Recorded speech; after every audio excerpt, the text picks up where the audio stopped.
Well, great fucking news today, folks. I swear I'm actually buzzing off this one. I'm loving life today. Trump set to announce an executive order against social media companies. Fucking finally.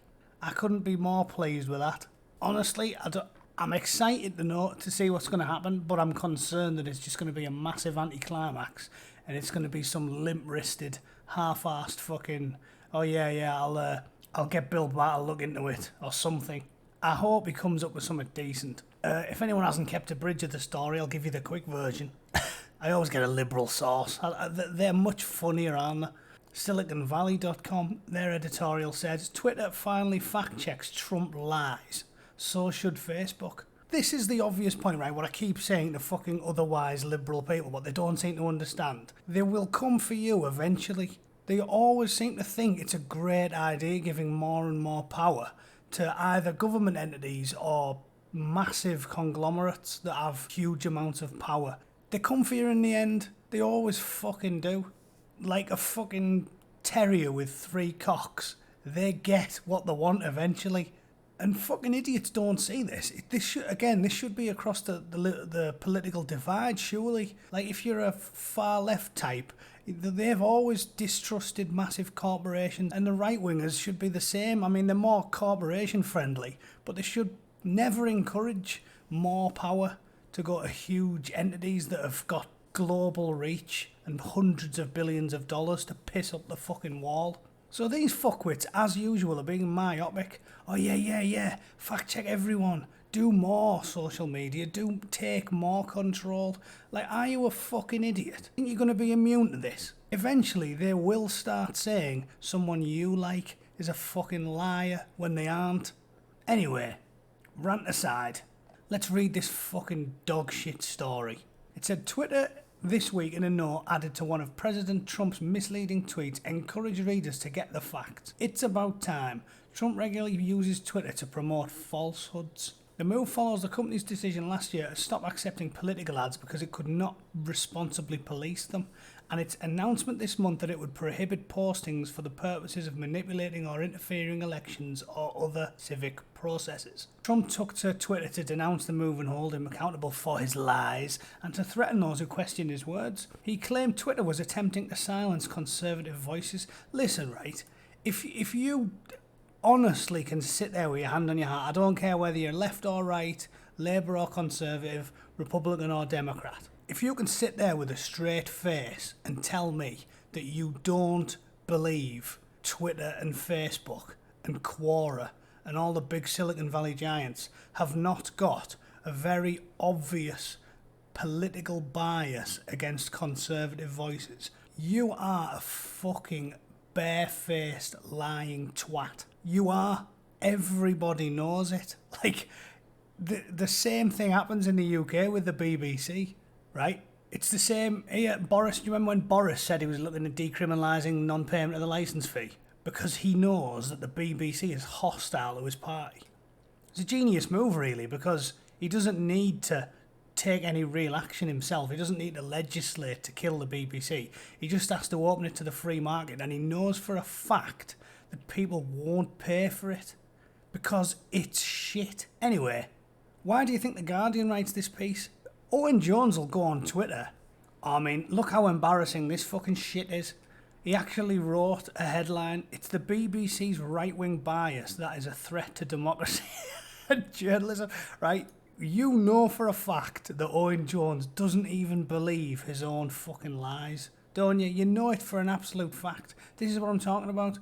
Because when they say, if you go on Twitter and you find some fucking lefty arsehole saying that BBC has a right-wing bias, just call the bluff. Just say to them, yeah, it definitely does. Let's get rid of the BBC. Let's defund the BBC. Let's bulldoze fucking Broadcasting House and salt the fucking earth and deny the BBC ever existed.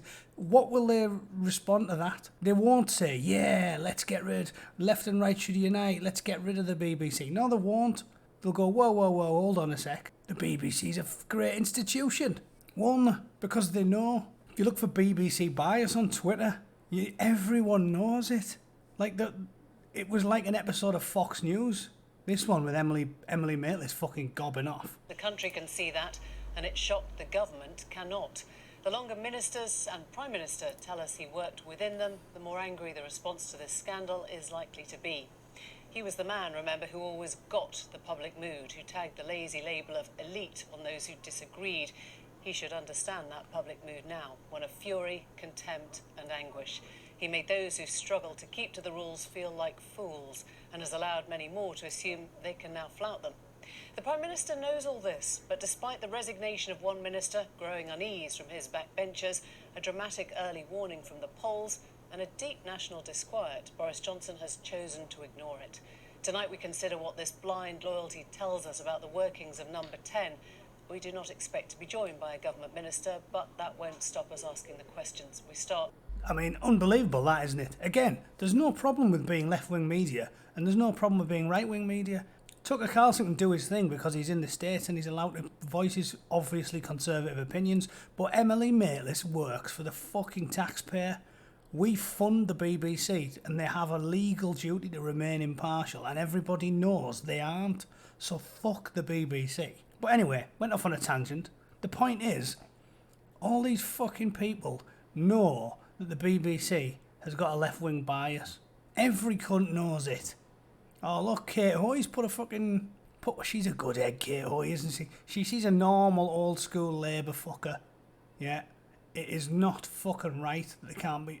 They get money off the fucking taxpayer and they have a flagrant bias. Anyway, keep going off on a tangent. These cunts know, they don't believe the bullshit they're selling you. They know for a fact they're lying, because when you tell them, okay then, let's get rid of them, they defend the fuckers. So let's just stay in reality, right? It's an objective fact that Facebook and Twitter and Quora are 100% biased for the left. Everybody knows it. I don't see why I need to talk about that anymore. I'm sure even most reasonable centre-left Obama voters will concede the fact, because it's an open fucking secret. Everybody knows it. That's why Joe Rogan's fucking talked about it. Like, mainstream media people have discussed this. They know it. Jack Dorsey donates money to Democratic candidates. He gives fucking loads to Tulsi, I believe. They wear it openly on the sleeve. They ban people for simply voicing their opinion that they don't like. And then these twats have the brass neck to say, oh, Trump claims that they silence conservative voices. Every fucker knows it happens. And then they're saying, oh, he falsely tweeted that mail-in ballots are fraudulent. This is the tweet they're on about. There is no way that mail-in ballots will be anything less than substantially fraudulent. And they've put, get the facts, as if they're basically calling him a lying bastard. It's not a lie. I can point to dozens of individual cases where we know for a fact that mail-in ballots were tampered with. So how the fuck is he lying? Here's a PDF from the Heritage Foundation. A sampling of election fraud cases from across the country. Over 1,000 proven instances, including 938 criminal convictions, 43 civil penalties, 74 diversion programmes, 8 judicial findings, 8 official findings. This fucking stuff is out there for anyone with the ability to fucking read and access the internet to know. But these fucking dipshits unsubstantiated claim that mail-in ballots will lead to voter fraud. It fucking does. It will. It does.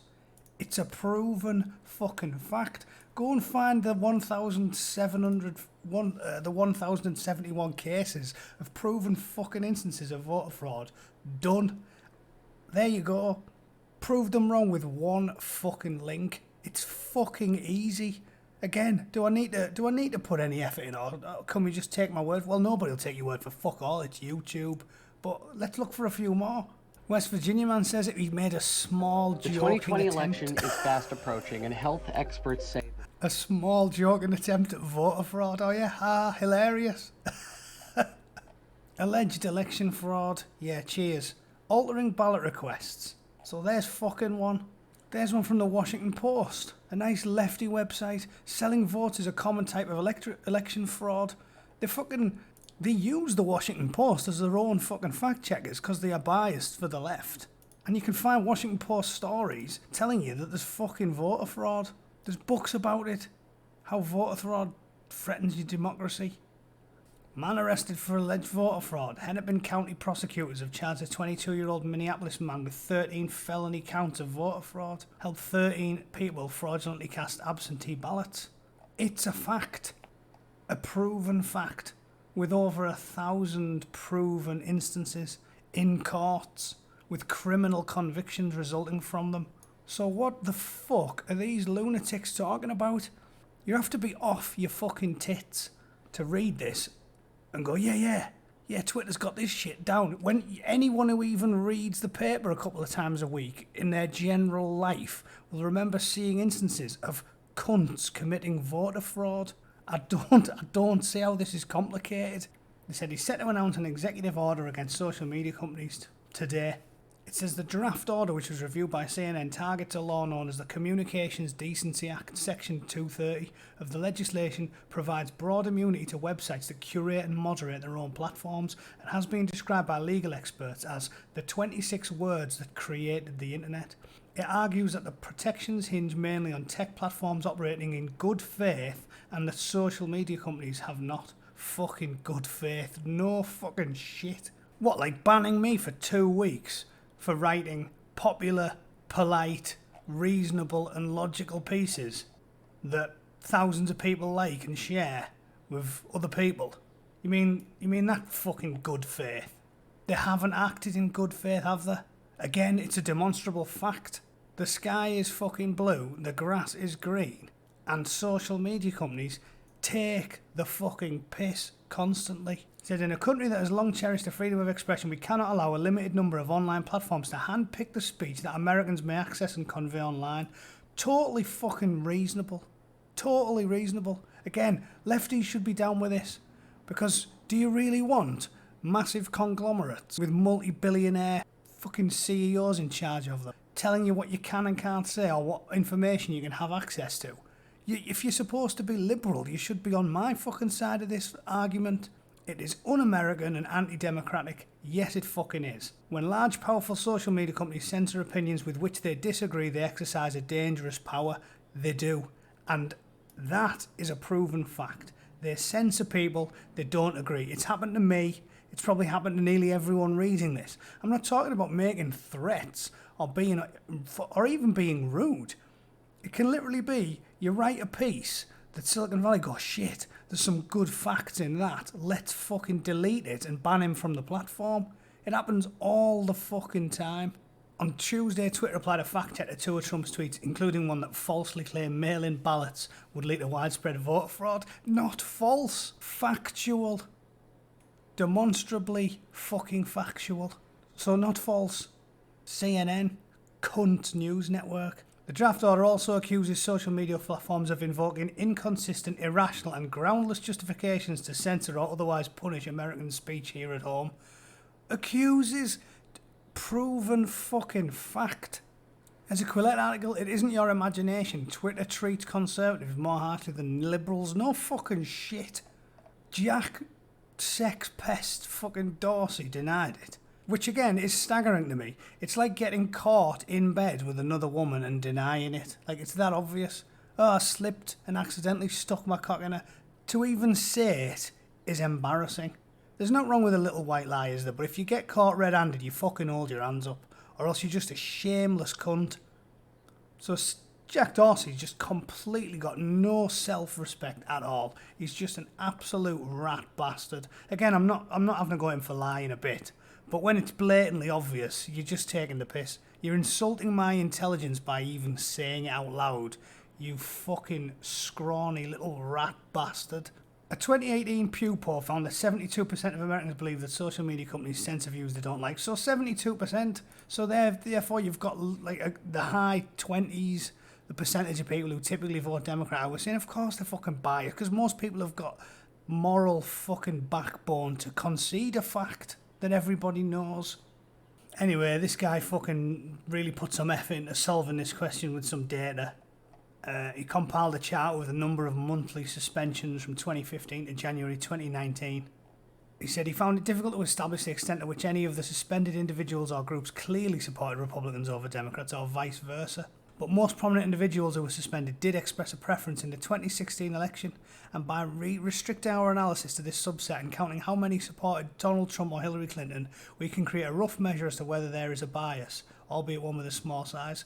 Of the 22 suspended individuals they checked, only one was a Clinton supporter, Rose McGowan, who temporarily lost access. So again, temporary, she's fucking back on there, isn't she? Of course, the existence of a disparity doesn't prove that Twitter is actively discriminating, but luckily through the use of standard statistical methods similar to those commonly applied to calculate confidence intervals in the physical and social sciences, one may determine that the underlying population disparity, i.e. the disparity between liberal and conservative behavioural norms, would have to be quite large in order for there to be any significant likelihood of observing a randomly constituted 22-point data set characterised by the above described 21-to-1 ratio. Indeed, assuming such randomness in enforcement unrelated to bias, one would have to assume that conservatives were at least 4 times as likely as liberals to violate Twitter's neutrally applied terms of service to yield a result as skewed as 21-to-1.